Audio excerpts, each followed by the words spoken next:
Ntuuse nate n'essuula ey'e17 egamba nti nva nnungi abitegeeza kati. Nva nnungi abitegeeza kati. Nva nnungi yafuna akafo mu kasaka ne yeewogoma omwo okutuusa obudde lwe bwaziba n'alaba eriraga ewakati. Yatambulanga akenga buli wantu, si kulwa nga waliwo abawendule abaali bamulondoola. Ng'amaze okukenga nga teri yali amulondoola, yeemulula mpola n'ayingira mu nju ya Kati. Nga bulijjo Kati yayitirako ewa muzeeyi, wabula ku luno ennamusa yali si eya bulijjo.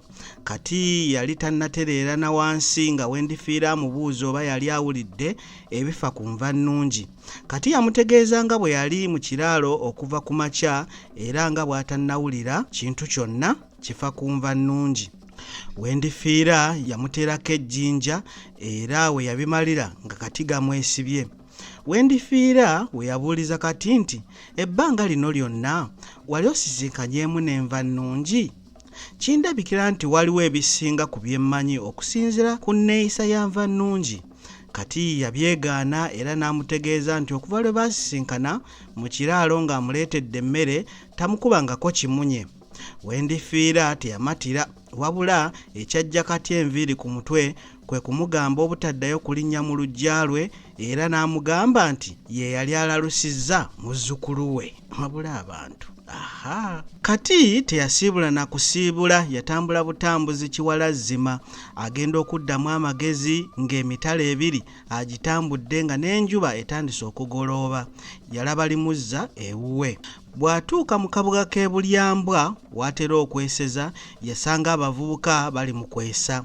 Abaganda baalugera dda nti abantu balamu bitooke bisalire. Bikola bitya?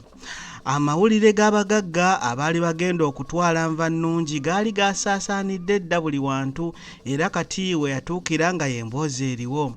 Yali yakatuula bw'ati, omuvubuka omu n'alangirira nti mwategedde mmwe nalulungi mwenna abasubye abalina ku ssente bagenda kumutwala. Era n'ayongerako nti kirabika nti wandibaawo abadde abojjeera kuba nva nnungi yakaabye amaziga agajjuza ebita bina mbutayagala kufumbirwa. Bonna nga beesekera.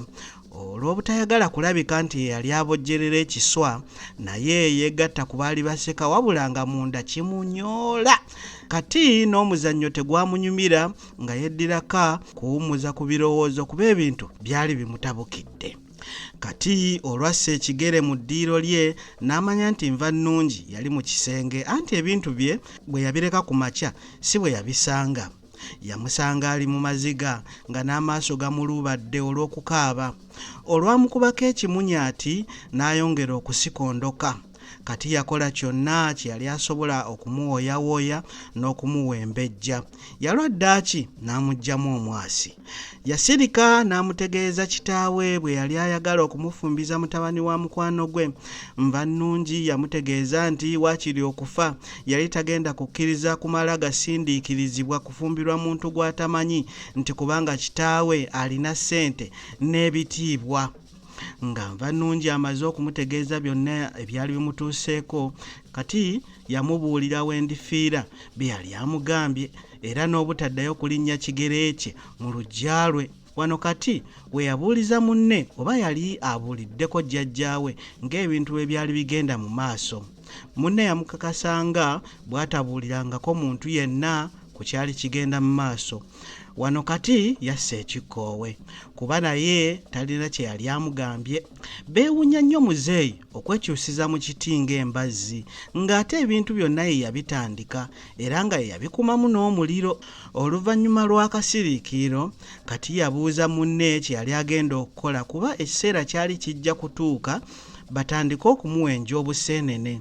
Nva nnungi teyategeera bulungi munne kye yali amubuuzizza, anti yaddamu nga n'amaziga gamuttulukuka nti mukwano naawe onneefuulidde oyagala kungoba nga jjajja bw'akukoze. Kati yeerwanako ng'amunnyonnyola okutuusa nva nnungi lwe yamatira nti yali tamugobaganya. Obudde olwawungeera n'amuwerekera okudda ewa ssengaawe. Ebiseera ebyaddirira byali bizibu nnyo, wabula awali okwagala tewabula kkubo. Nva nnungi yebbanga n'alaba ku munne n'oluusi yasulanga wakati. Abantu b'omu maka ga Kasatiro beewuunya nnyo okulaba engeri Nvannungi gye yeeyisaamu era abasinga ne balowooza nti wandibaawo ekimwesiguza. Ssengaawe yatandika okulaba nga Nvannungi ebiseera ebisinga talabikako, ebirala adda matumbi budde. Yalwaddaaki n'amuzza ebbali n'amutuuza mu nsonga zino.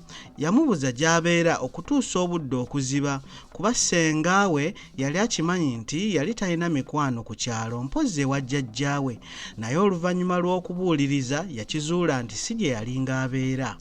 Nvannungi yamutegeeza nga bwe yazuula munne bwe baasomanga gye yabeeranga ebiseera ebisinga olw'okubanga awaka waali wamutamye n'abantu okumuyisaamu emimwa buli wadda.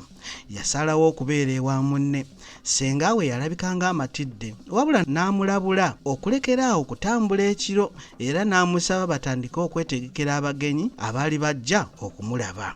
Nvannungi yazza ssengaawe mu kafubo n'amubuuza nti, "Ssenga, bwe watuuse okufumbirwa omwami waffe baamukulabira bulabizi oba mwayagalana oluvannyuma ne mukola n'embaga?" Ssengaawe yasiriikirira. Oluvannyuma n'amugamba nti, "Omwami wo twalabagana tukyali bato era oluvannyuma ng'amaze okusoma yansaba tufumbiriganwe, nange ne nzikiriza. Jjajjaawo omusajja teyali wattutumu era nga si mugagga wabula yali mwetowaze era yatubuuzanga lwe tulimuleetera abasajja ab'okutuwasa bamuwe omwenge gwe agwenywere nga tannagenda zzira kumwa. Nze ne bassenga abo abalala tewali n'omu ku bo gwe baanoonyeza musajja." Wabula n'ayongerako na kino nti, "Taata wo omusajja wattutumu amanyiddwa nnyo buli wantu. Mu bawala bonna gw'ovuddemu n'osoma era akwenyumirizaamu nnyo. Omuvuka gwakulabidde ava mu maka ga mukwano gwe nfiira bulago ate nga wa kitiibwa. Okufumbirigana kwammwe kuba kunyweza nkolagana yaabwe." Nvannungi kwe kwongera okubuuza ssengaawe nti, "Ssenga, eno gye baagala okunfumbiza obamanyiiko ki?" Ssengaawe n'alumuviira ku ntono nti mubisi yalina abakazi abamanyiddwa 4 era omu ku bo yazaala omuvubuka agenda okuwasa. Batabani be abakulu nabo omuze bakwata gwa kitaabwe kuba balina abakazi abasukka mu 2. Ebiragiro nno ebikola mu maka gaabwe biva wa kitaabwe. Nvannungi wano we yagambira ssengaawe nti eby'okumubonyaabonya n'okugattibwako ng'ebikooyi yali tajja kubisobola. Ssengaawe yamubuuza kye yali agenda okukola era n'amuddamu nti yali tannakimanya wabula kye yali amanyi nti eby'okufumbirwa omwana wa mubisi tekyali mu birowoozo bye wadde mu ntegeka ze. Nga wayiseewo akabanga, Kasatiro yatumya mwannyina batandike okuttaanya entegeka z'abagenyi. Kasatiro yabuuza mwannyina omuwala engeri gye yalimu okuva lwe baamutegeeza ku by'abagenyi. Mwannyina yamutegeeza nga Nvannungi bw'ataali musanyufu era nga bwe yali akozze olw'okweraliikirira n'obutalya. Kasatiro yamuddamu nti abawala bwe batyo basooka kwegaanya na kwekaabya so nga munda baagala. N'agumya mwannyina nti ajja kutereera. Ky'ataamanya nti kati yali asiisidde mu mutima gwa Nvannungi era okumumuggyamu kyali kigenda kuba kizibu nnyo.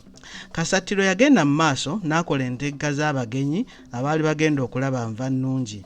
Yalagira kati okuzza ku bbali ente 2 ensava obulungi n'embuzi 4 ebyali bigenda okuttibwa ku lunaku. Wulira okujooga okwo n'otegeka ebintu ebigenda okutwala omuwala gw'oyagala. Bannange. Kasatiro yakolanga entegeka ez'ebyokulya n'okunywa nga ne muwala we akola ntegeka za kulaba gy'anaddukira.